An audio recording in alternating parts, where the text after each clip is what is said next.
आयुधानामहं वज्रं धेनूनामस्मि कामधुक् प्रजनश्चास्मि कन्दर्पः सर्पाणामस्मि वासुकिः।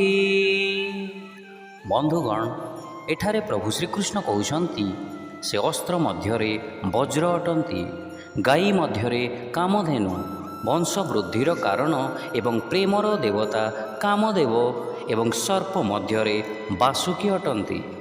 पुराण रे वर्णित ऋषिश्रेष्ठ दधीचींकर त्याग इतिहास रे अद्वितीय अटे।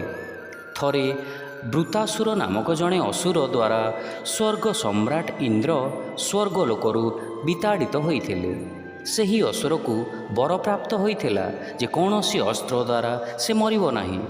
असहाय भावरे इंद्र भगवान शिवंक साहाय्य कामना कले एवं से तांकु भगवान विष्णुंक पाखकु नहीं गले।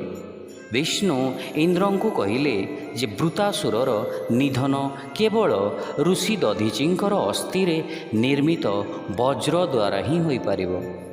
तापरे इंद्र दधीचींकु सर्वश्रेष्ठ त्याग रूपे तांकर प्राण त्याग करिबाकु प्रार्थना करिथिले, जहाद्वारा तांकर अस्थिरे वज्र निर्माण करा जाई पारिबो। दधीची तांकर अनुरोध को स्वीकार कले, किंतु ता पूर्वरु से समस्त पवित्र नदी मानकर तीर्थ यात्रा करने को इच्छा करिथिले। ऋषिंकर इच्छा पूर्ण करने पाई इंद्र समस्त पवित्र नदी मानकर जल नैमिषारण्य को नहीं आसिले। तापरे दधीची योगक्रिया द्वारा निजर शरीर को त्याग करथिले एवं तांकर अस्थिरु निर्मित वज्र द्वारा वृतासुर पराजित होइथिले एवं इंद्र स्वर्गलोकर राजपद को फेरी पाइथिले। सेथिपाई विष्णु रूपरे निज हस्तरे धारण करिथिबा गदा एवं चक्र को श्रेष्ठ न कही श्रीकृष्ण वज्र को तांकर विभूति भावरे वर्णना करुछन्ति। एही श्लोकरे श्रीकृष्ण एकथा मध्य प्रकाश करिछन्ति जे उत्तम संतान प्राप्ति उद्देश्य यौन क्रिया करिबा अपवित्र नुहे। कामदेव प्रेमर देवता विपरीत लिंग मध्यरे आकर्षण सृष्टि कराइथान्ति, जहा वंश वृद्धि करिबारे मनुष्य को साहाय्य करिथाए। आम मध्यरे जो यौन वासन देखा जाइथाए ताहा मध्य भगवानंक द्वारा सृष्ट।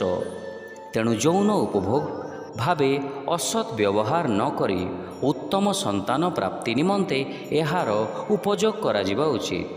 श्लोक 7.11 मध्य श्रीकृष्ण वर्णना करिसंति जे सेही मर्यादापूर्ण एवं शास्त्र अविरोधी यौन क्रिया अटंती एवं शेषरे से निजकु सर्प मध्यरे वासुकी नाग सहित तुल्य करिसंति।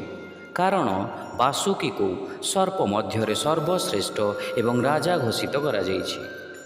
शिक्षा अस्त्र मानक मध्यरे मु वज्र एवं गाई मानक मध्यरे मु कामधेनु अटे।